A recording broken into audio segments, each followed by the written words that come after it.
Selamat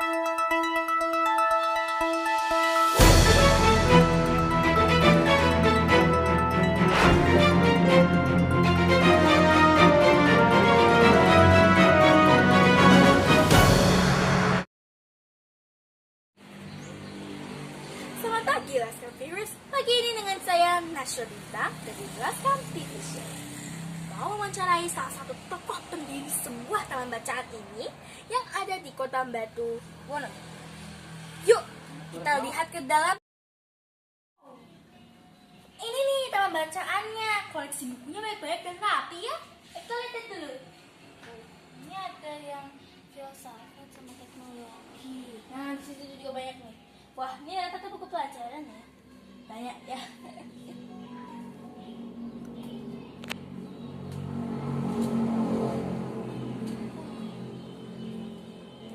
Wah, ada lagi. Ada referensi, ada murni, buku pendamping sama pahit. Ada agama. Oh, banyak banget coba.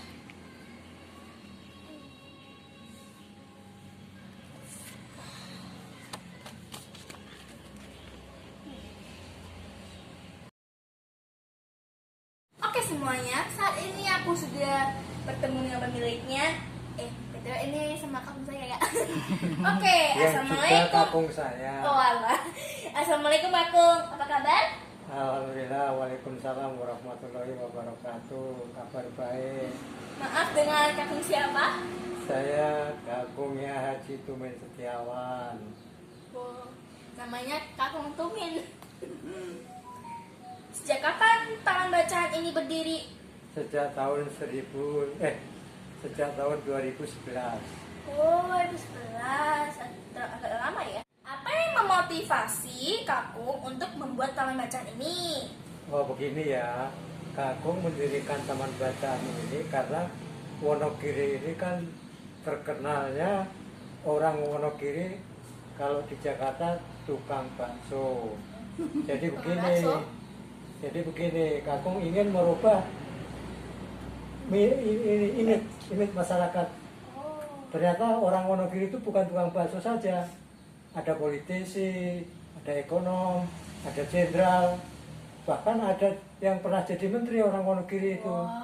Zaman Orde Baru, misalnya kayak Pak Menteri Kehutanan dulu Pak Sujarwo, itu dulu asalnya dari Wonogiri.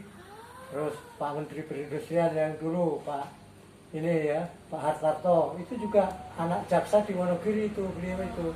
Hebat ya guys. Ya jadi ya itulah kira-kira saya mendirikan perpustakaan ini merupakan salah satu mengangkat masyarakat Wonogiri itu supaya tidak hanya jadi tukang bakso, hanya jadi tukang mie. Anak-anak generasi muda Wonogiri, saya berharap mereka nanti bisa belajar dari ekonom terkenal, jadi politisi terkenal, jadi wartawan terkenal, jadi ya pokoknya misalnya ada yang bergerak di bidang sosial, budaya, dan teknologi. Itu saya berharap dari anak Wonogiri ada yang terjun ke situ. Makanya di perpustakaan buku ini ada macam-macam, ada buku politik, ekonomi, sosial, budaya, dan lain-lainnya. Bahkan ini buku ini dari presiden pertama sampai SBY ada di perpustakaan ini. Jadi itu memotivasi supaya warga Wonogiri itu menjadi teknokrat misalnya. Dan sekarang ini udah ada anak-anak Wonogiri yang sudah jadi profesor, doktor. Dari IPB itu ada anak muda baru 29 tahun itu jadi profesor doktor itu, termuda di IPB jadi profesor itu. Jadi ya itulah kira-kira kakung ingin memotivasi masyarakat Wonogiri, terutama ya untuk anak-anak cucu kita nanti. Jadi kalian juga harus mau baca buku ini, soalnya di sini buku ini banyak yang buku-buku tokoh, ada jenderal, buku-buku tentang Bung Karno, yang dulu ada Cinde Adam tuh, yang karangan Cinde Adam itu ada yang Bung Karno itu penyambung lidah rakyat. Ada di sini. Jadi Pak Harto ada, SBY ada. Jadi Gus Dur juga ada. Pak Habibie juga ada. Iya, oke. Jadi itulah kira-kira agar saya sangat berharap dari kota kecil, dari kecamatan Baturno ini ada tumbuh kembang. Kalau boleh tahu nih, Kung, membuat taman bacaan ini pekerjaan Kakung sebagai apa ya? Nah, karena Kakung kan bergerak di bidang jurnalis, Oh, curang. makanya karena bidang jurnalis itu kan ingin buku-buku itu pengen dibaca, karya-karya itu pengen dinikmati orang banyak, sehingga inilah terketuk hati Kakung untuk mendirikan taman bacaan ini. Oke, tadi ya. Motivasi untuk anak-anak Indonesia agar rajin membaca dan suka dengan membaca apa, Kung? Ya ini makanya kalau anak Indonesia itu utamanya di Wonogiri ini rajin membaca, terus mereka apalagi kalau membaca ini ya, misalnya ke biografinya Jenderal Sudirman, terus biografinya Pak Harto, biografinya Bung Karno, apalagi biografinya Pak Habibie itu yang ahli teknologi Indonesia ya, sudah ada tandingannya sampai sekarang orang Indonesia. Bahkan orang luar negeri pun mengakui Pak Habibie itu punya hak cipta itu sampai 300 sekian ribu hak cipta yang dia ciptakan. Jadi satu hak cipta itu dia dapat uang sekian itu dari hak cipta itu. Jadi walaupun beliau itu sudah nggak ada, karya beliau itu masih dihargai oleh dunia, bahkan bukan negeri aja, oleh dunia. Jadi makanya saya ingin memberi motivasi kepada adik-adik saya, cucu-cucu saya, anak-anak saya yang terutama di Indonesia bisa membaca biografi para ekonom misalnya, para pengusaha besar kayak Pak Sukamdhani misalnya, kayak Pak Budi Karno misalnya, itu kan orang-orang Wonogiri itu. Jadi mereka udah mulai tampil, beliau sudah ya sekarang udah sepuh, udah nggak ada mungkin barangkali sebagian besar itu. Oh, gitu. Pak Sukamdhani itu orang Sukoharjo, tapi beliau itu ulet. Dalam ulet itu pokoknya ya inilah, dia giat bekerja, giat melaksanakan usahanya. Itu yang ulet, namanya ulet. Ini usaha ini ganti usaha lain. Itu yang namanya ulet itu.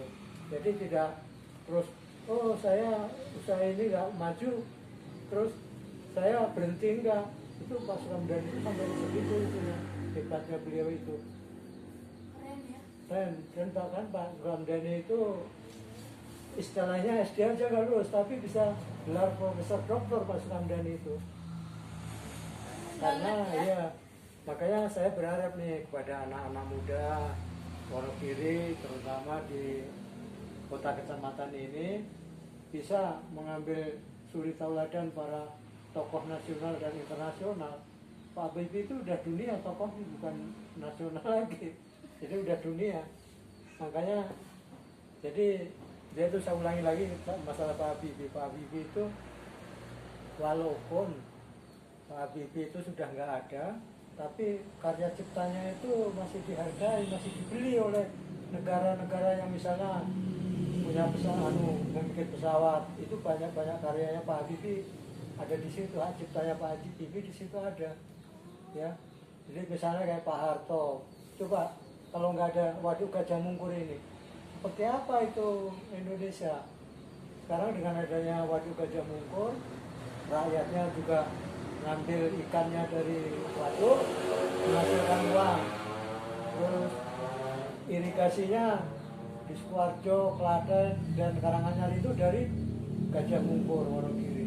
Itu pemikiran Pak Harto itu sudah maju ke depan, bukan sekedar oh saya bangun ini karena ini, enggak, tapi beliau udah maksudnya udah ratusan tahun ke depan itu untuk menyuburkan rakyat Wonogiri itu. Makanya kok patungnya Bung Karno aja ada di Wonogiri, kok patungnya Pak Harto nggak ada. Saya sesalkan itu kepada pemimpin Wonogiri. Kenapa terkotak-kotak gitu pemikirannya? Harusnya yang pernah mimpin Wonogiri, yang pernah berjasa untuk Wonogiri itu ya harusnya di ini. Bahkan yang orang nggak berjasa malah ada patungnya. Tapi yang patungnya yang orang berjasa, coba itu sepanjang jalan antara ini ya Wonogiri sampai Pracimantoro itu jual-jual ikan dari hasil waduk Gajah Mungkur itu. Kan udah menghasilkan ekonomi rakyat itu. Jadi ya itulah kira-kira yang kecil tapi menjadi yang besar. Itu sekedar yang kecil tapi terus membangkitkan rakyat Wonogiri. Oke. Terima kasih atas wawancara kali ini ya, Kung. Ya. Semoga sehat selalu ya. Amin, amin. Oke, sekian dulu dari Laskam TV Show. Selamat menikmati.